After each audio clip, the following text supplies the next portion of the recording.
The reason humans should go to Mars is because we're human. I mean, we are an exploring species. It's what's made us the dominant species on this planet. If we only lived in one little plot of land on Earth, we never went anywhere, I would say let's explore. I need a good reason to cross this ocean. Well, because we haven't done it before. How's that for a good reason? We might learn something tomorrow that we don't know today. You know, there's an old saying, you know, why are you climbing that mountain? It's because it's there, because I want to do that. It's what we do, we explore as human beings. And so going to Mars is an obvious next step. It's the great beyond in the most literal terms, right? It's the great beyond. We humans love a target. We love to have something to shoot for, to aim for, and to build a plan to make happen. And Mars has that sexiness, that romance, that I think it's galvanizing a lot of people right here, right now. For me, it's just a curiosity. As a human being, I'm curious. You know, you want to know what's beyond that horizon. Curiosity has actually fueled most of the great achievements that we've made in the world, especially through technology. If there's a place you've never been, there's a scientist who wants to know what's there. Just the curiosity of inquiry. We can understand the evolution and formation of our own solar system. We can start to understand how planets form and how they evolve. And we can also start to understand, you know, the distribution of life in the universe. We're looking for life. So when you ask people, why are we going to Mars?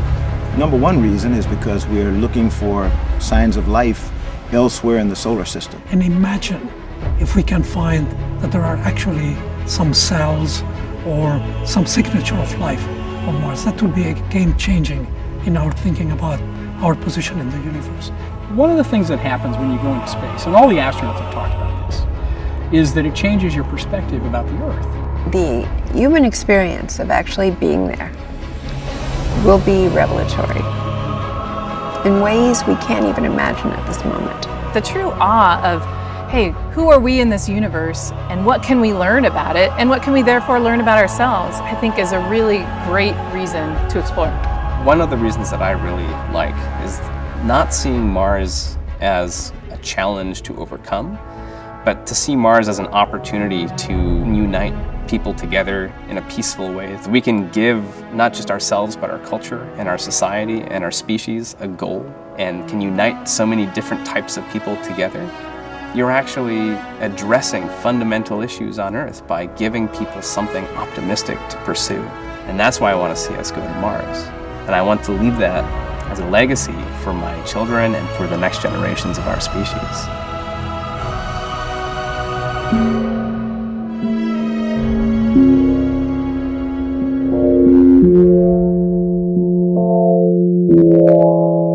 Osiris here, stuck in the middle. I'm gonna make my case for why Mars will save us. We need our version of the Truman Show, something that captivates us as a nation around anything outside of topics that divide us. In the 1960s, surprisingly, Apollo 11's journey to the moon was that thing, at least for a couple seconds. Journalist Thomas Walton described what the moon did for our country so eloquently. He wrote, "For an instant, they were not Catholics, they were not Jews, they were not Muslims, they were not white or black. For a second in time, they were not burdened by the expectations or demands of prejudice. I saw a reporter from Israel and another from Saudi Arabia embrace in excitement. They were two human beings sharing and celebrating a moment of global humanity not seen in the 5 decades since." What has come close to giving us that type of feeling? It wasn't just the moon. Undertakings like this, coming together like that, even for just 2 seconds, doesn't happen accidentally. It takes great leaders. A leader makes you dream. A leader challenges you. A leader helps you prepare for the best case and worst case scenarios. Becoming a multi-planet species and spacefaring civilization, this is not inevitable. It's very important to appreciate this is not inevitable. The sustainable energy future, I think, is largely inevitable, but being a spacefaring civilization is definitely not inevitable. If you look at the progress in space, in 1969, we were able to send somebody to the moon. 1969. Then we had the space shuttle. The space shuttle could only take people to low Earth orbit. Then the space shuttle retired, and the United States could take no one to orbit. So that's the trend. The trend is like down to nothing. This is not, people are mistaken when they think that technology just automatically improves. It does not automatically improve. It only improves if a lot of people work very hard to make it better. And actually, it will, I think, by itself degrade, actually. You look at great civilizations like ancient Egypt, and they were able to make the pyramids, and they forgot how to do that. And the Romans, they built these incredible aqueducts. They forgot how to do it. Our push to the final frontier is going to be led by Elon Musk. He's the one that understands the importance of this moment. He's the one that's put the great teams together at his various companies, all which are poised to help us cultivate and colonize Mars. Humanity and have a backup plan, but also we need to inspire humanity, and this is a way to inspire. I think the value of beauty and inspiration is very much underrated, no question. But I want to be clear. I'm not trying to be anyone's savior. That is not the. I'm just trying to think about the future and not be sad. Beautiful statement. He's the one that risked everything when he had millions. After he was fired from PayPal, I would have been on a beach for the rest of my life. That's not what he did. He's the one who has captured the hearts, minds, and souls of so many people already. Why Elon? Why do we need to build a city on Mars with 1 million people on it in your lifetime, which I think is kind of what you've said you'd love to do?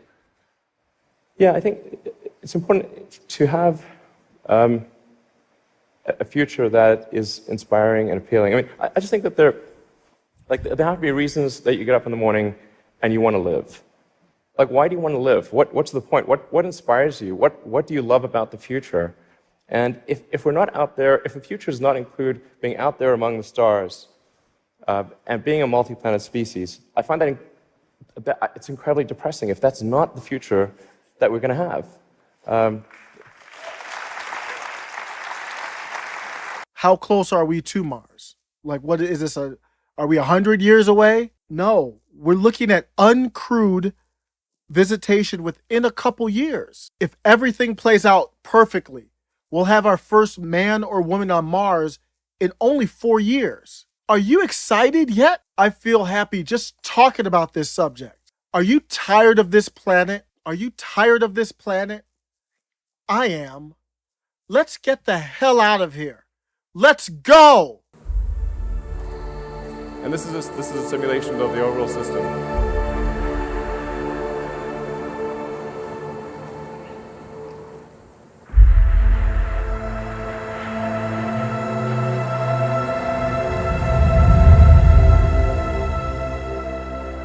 This is how it's gonna go.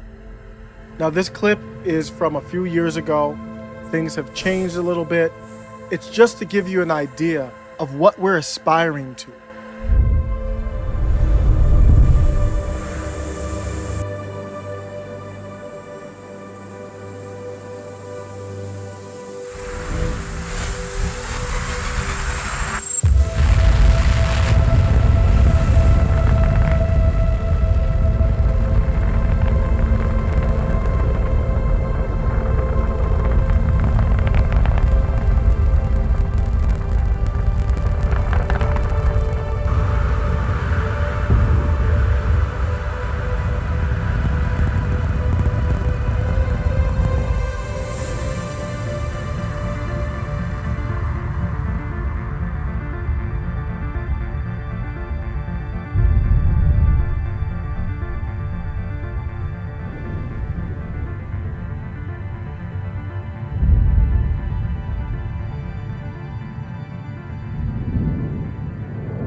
and all the different things that have to go right to make this happen. This takes teamwork. And in my opinion, for this to happen, what you're watching right now, it's going to take you, it's going to take common citizens getting on board, helping with this momentum. I don't think like right now they're doing rocket tests and there's only a small niche of people really watching these things.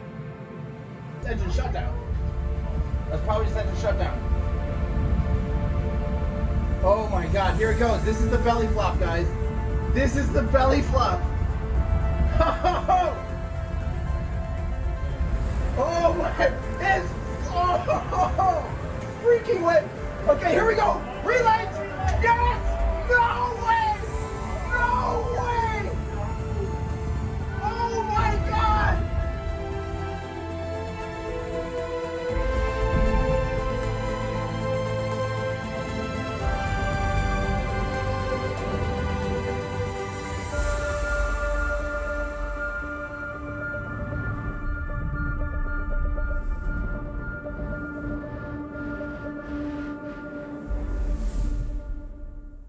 We're going to need to see momentum gaining up towards that. Excitement, support. How can you watch that clip and tell me that's not beautiful? Okay, hold on. I don't want to set false expectations. The first person who will land there, it might not be 4 years from now. It might be 8 years or 6 years, but it will come sooner than you think. Ultimately, there is extremely high risk. I expect some of our heroes who volunteer to go first on some of these missions might not make it. Whether it's equipment failure, rocket ship failure, radiation, there's a lot of things that could go wrong. This is a high risk adventure.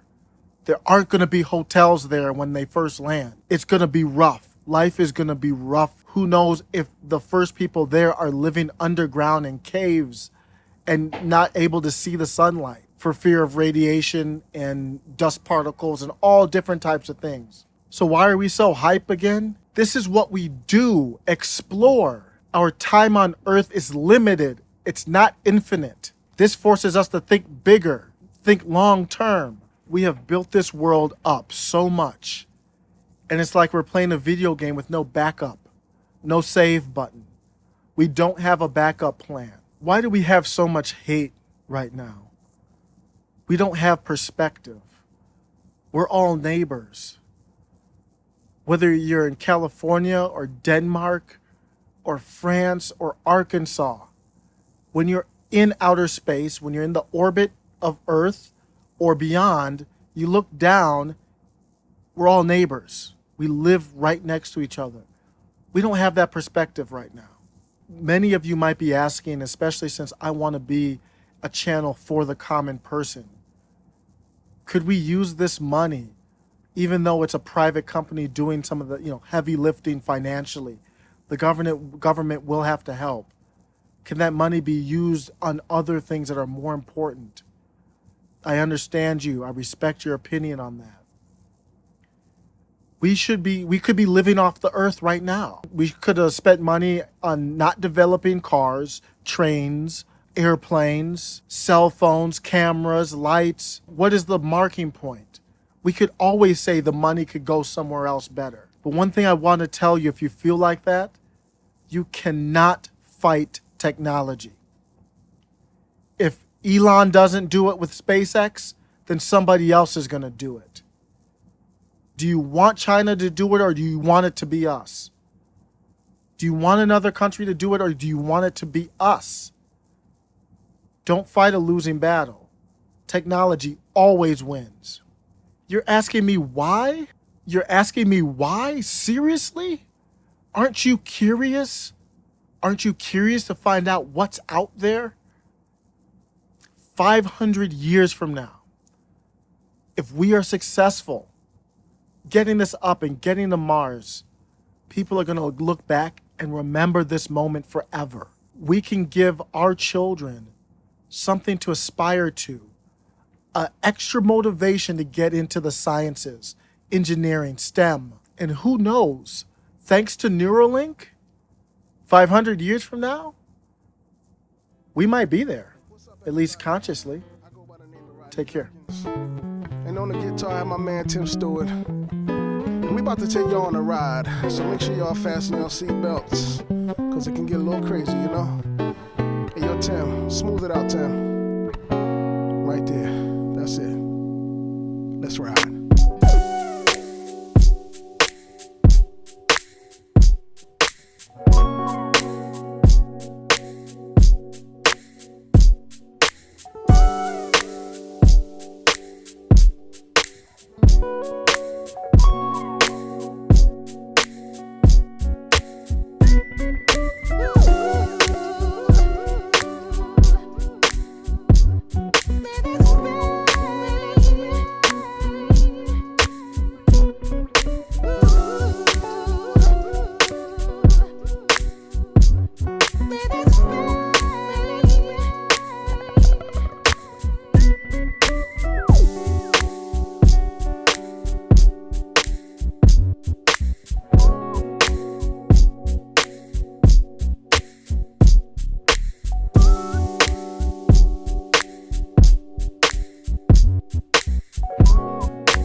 with me, and maybe tonight